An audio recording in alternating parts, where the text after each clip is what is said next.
Sayem ডায়াগনো complex and হসপিটালের প্রতিদিনকার চিত্র এটি। আজ আমরা কথা বলব ডাক্তার মোহাম্মদ আজিজুজ্জামান রতন, মেডিসিন ও কিডনি রোগ বিশেষজ্ঞ, সহযোগী অধ্যাপক, নেফ্রোলজি বিভাগ, ময়মনসিংহ মেডিকেল কলেজ।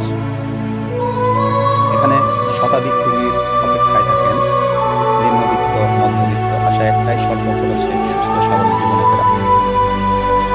সকল ধরনের কিডনি ডায়ালাইসিসের সাথে পরীক্ষার ব্যবস্থাও রয়েছে।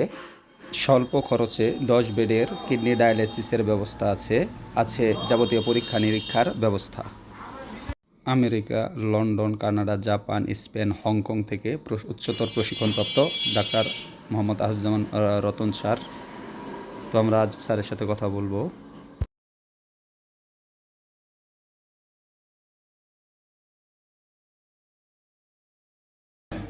আলহামদুলিল্লাহ, ভালো আছেন? জি। তো স্যারের কাছে আমাদের কিডনি রোগ নিয়ে যারা আসতেছে, কেমন টাইপের সিমটম দেখে আপনি এইসব রোগীদের এখানে চিকিৎসা দিচ্ছেন এবং কি কি সিমটম নিয়ে এখানে আসছে স্যার? আসলে তো কিডনি রোগ তো একটা ব্যাপক একটা জিনিস। হ্যাঁ, এটা আপনার সিম্পল প্রেজেন্টেশন নিয়েও আসতে পারে, আবার অনেক কঠিন প্রেজেন্টেশন নিয়েও আসতে পারে আমাদের কাছে।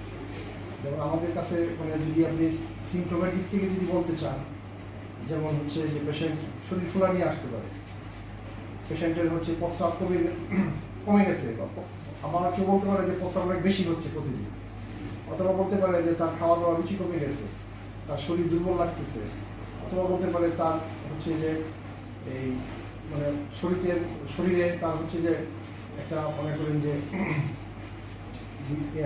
বমি বমি ভাব, খেতে পারতেছে না, খুবই দুর্বল।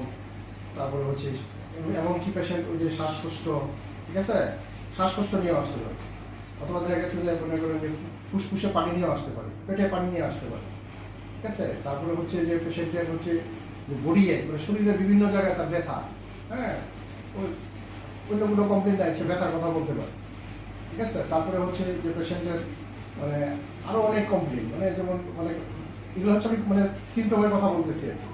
হাইপার টেনশন নিয়ে আসতে পারে, পেশেন্টের প্রেশার অনেক বেশি, হ্যাঁ, বেশি নিয়ে আসতে পারে, আবার কিছু কিছু পেশেন্ট প্রেশার কম নিয়েও আসতে পারে, ঠিক আছে। তারপরে হচ্ছে যে মনে করেন যে তার হলো যে জয়েন্টের বা বিভিন্ন রোগের প্রবলেম আছে, এই তার হাড় ব্যথা, গিরোয় ব্যথা, তারপরে হচ্ছে তার হচ্ছে মনে করেন যে শরীরে র্যাশ, হ্যাঁ, ওই ধরনের বিভিন্ন নিয়ে আসলো। আমরা তো অন্যরা তো মনে করবে যে তার হয়তো মনে করেন যে ওই অন্য একটা দিকে চিন্তা করবে, কিন্তু আসলে তার কিডনি রোগ নিয়ে সে আসতে পারে। তারপরে হচ্ছে একটা পেশেন্টের ডায়রিয়া হলো, হ্যাঁ, ডায়রিয়া ভালো হয়েছে, ভালো হয়ে